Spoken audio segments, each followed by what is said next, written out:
Добрый день, дорогие друзья и коллеги. С вами снова Агрошериф ТВ. Давно меня не было в эфире. Вы знаете, вот было такое впечатление, было ожидание чего-то.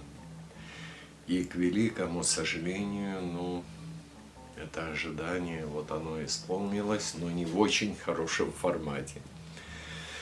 Ситуация, которая складывается сегодня, которая складывается во всем мире, во всех странах, очень сложная. Но я не медик, поэтому я не о вирусе, я о другом. О том, как мы будем жить после этого вируса. Мой профиль – это сельское хозяйство. И мы все прекрасно понимаем, что первый вопрос, который возникнет и будет у людей после того, как закончится эта пандемия, это вопрос, а что же мы будем кушать? Потому что то, что происходит сегодня, оно очень сильно притормаживает сельское хозяйство. И, вероятно, урожай в этом году будет не очень хороший и не очень большой. Кроме того, я думаю, что, так сказать, глобализация, вот когда и овощи, и фрукты приезжали к людям непонятно откуда, с другого конца мира, когда все продовольствие было исключительно в торговых сетях, в супермаркетах, эти времена уходят. И нужно думать, каким образом мы все с вами, каждый гражданин земного шара сможет обеспечить себя продовольствием, нормальной едой, не просто корочкой хлеба, а нормальной едой. Это, в общем-то, конечно, нужен и хлеб, и масло на этом хлебе, и кусочек мяса, но нужны и овощи, и фрукты. К сожалению, когда мы получаем, какие-то из удаленных источников те же самые овощи или фрукты, мы абсолютно не знаем, как это выращивалось, какие там препараты применялись, в каких условиях это было, сколько тысяч километров это проехало, пока оно дошло до супермаркета, а потом до вашего стола.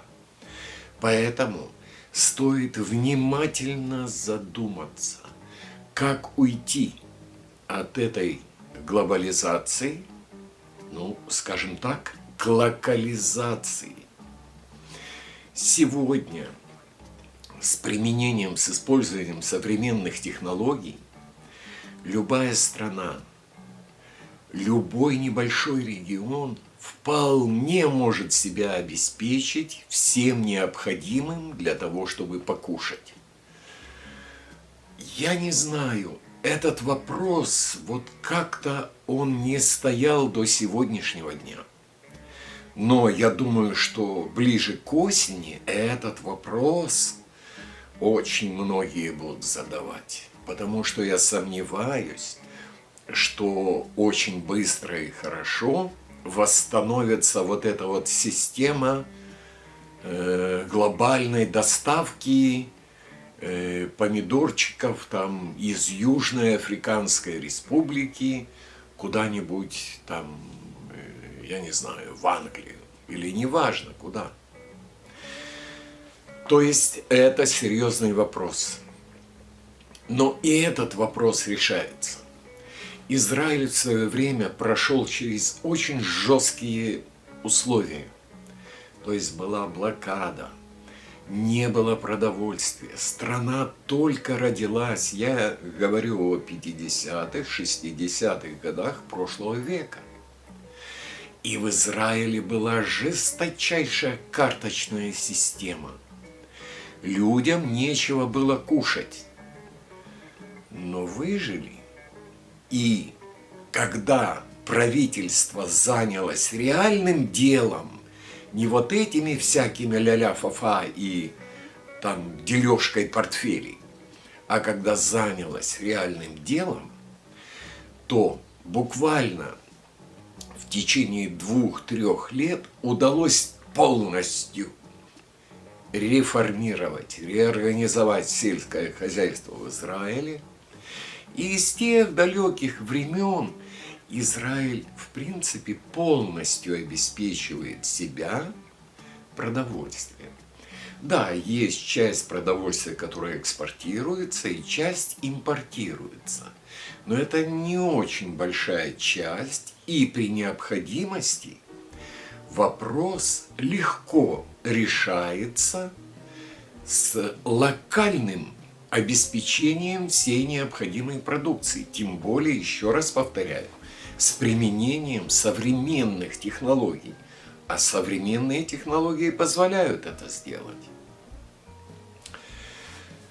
Поэтому, дорогие друзья, если эта тема вас интересует, я прошу вас, пожалуйста, пишите комментарии, не забудьте поставить лайк, подпишитесь на канал, и при необходимости мы сможем с вами обсуждать эту тему, в том числе в прямом эфире.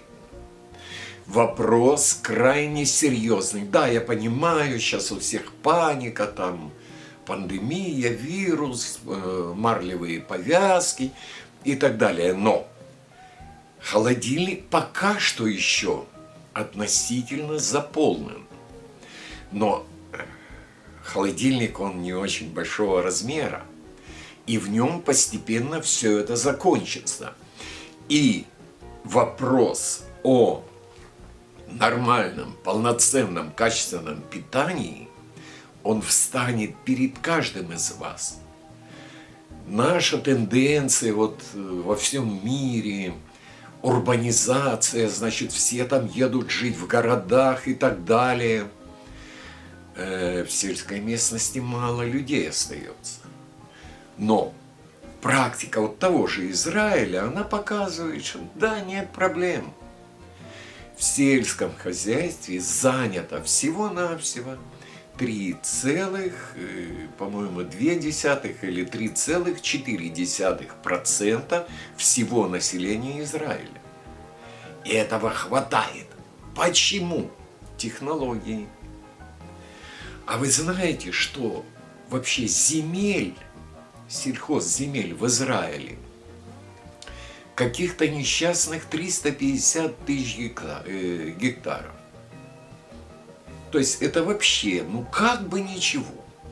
Но на сегодняшний день около 20% от этой земли, оно даже не используется, оно стоит как бы в резерве. То есть того, что производится там, я не знаю, на очень небольших площадях, вполне достаточно, чтобы накормить наших уже 9 миллионов людей. То есть вопрос решаемый. Если тема интересна, давайте ее обсудим. Пишите комментарии. Ну, лайк надо ж поставить, чтобы кто-то ж еще увидел этот ролик. Потому что сегодня голова занята одним, а я так думаю, что думать нужно немножко наперед, нужно немного думать. Утром думать, а что ж будет вечером. Сегодня думать о том, что будет через 2, 3, 4 месяца. Так вот, и давайте подумаем об этом вместе.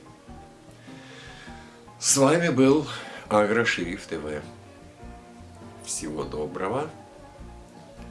Жду ваше мнение. здоровья и успехов!